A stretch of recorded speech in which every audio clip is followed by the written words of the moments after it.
Tony Stewart has been dealt a devastating blow. What does the future hold for Stewart-Haas Racing? In an unexpected turn of events, billions of dollars in sponsors are bidding farewell, leaving an extreme financial imbalance. Will Tony Stewart's team rebound from this setback? Exciting news for the 2024 season, but can they cover the void left by huge departures? Don't miss out on the inside scoop. Subscribe to our channel and hit the like button for more whereabouts on NASCAR. So, you know the saying, money makes the mayor go, right? Well, it seems like Tony Stewart and his team are really feeling that vibe. They had a tough time in the 2023 Cup Series. None of their drivers could snag the checkered flag. And as if that wasn't enough, two major sponsors are waving goodbye to the SHR camp starting from the 2024 season. Now, let's dive into the big questions.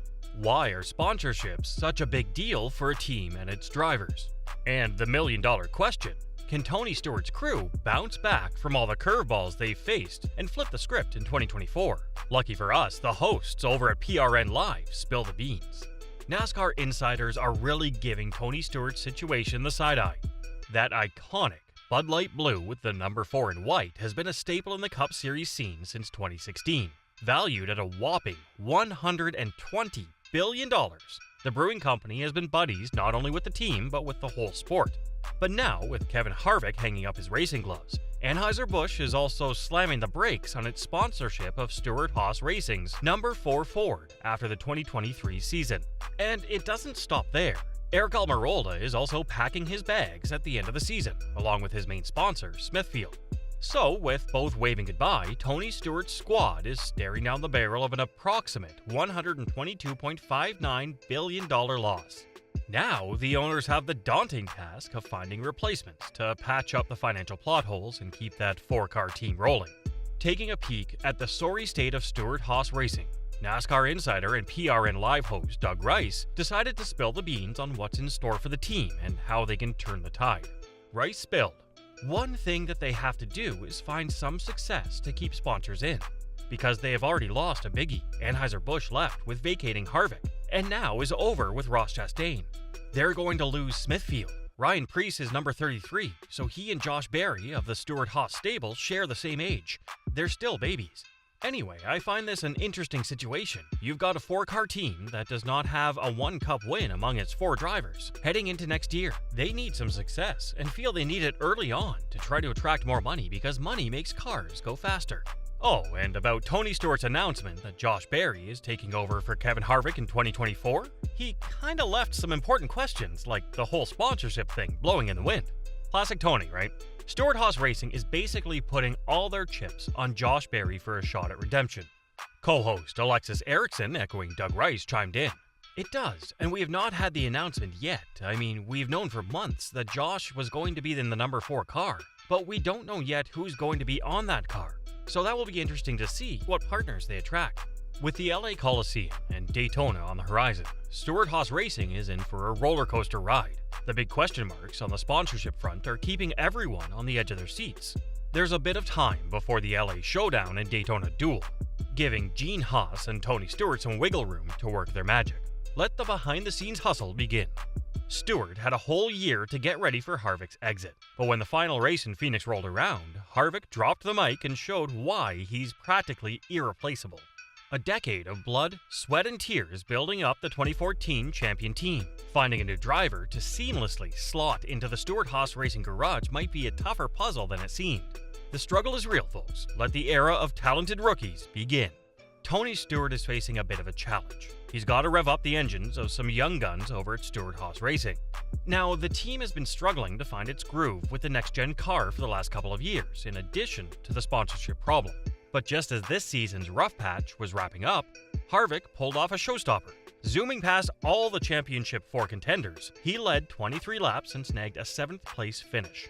Talk about a veteran move. Speaking of veterans, Harvick remained the most consistent driver in the SHR lineup this season. Chase Briscoe showed some sparks early on, but the number 14 driver's fire dimmed towards the end. And let's not forget Ryan Preece in the number 41 car. He made more headlines for a scary crash at Daytona than for his performance on the track.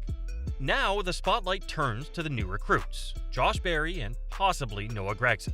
Even before his suspension, Gregson didn't exactly leave a lasting impression during his brief stint with Legacy Motor Club. Berry, on the other hand, is stepping into some big shoes, facing inevitable comparisons with the number 4 car's previous pilot, who's practically a legend in the racing community. Tony Stewart has been singing praises for Harvick's contributions, crediting him for taking Stewart-Haas racing to incredible heights. He was adamant about bringing in championship-winning crew chief Rodney Childers and hand-picked members for the number 4 team. The result? A magical chemistry that translated into 37 race wins and a top 5 season finish in 7 out of the past 10 years. The Harvick-Childers duo set a bar for partnership and understanding that's the envy of generations to come.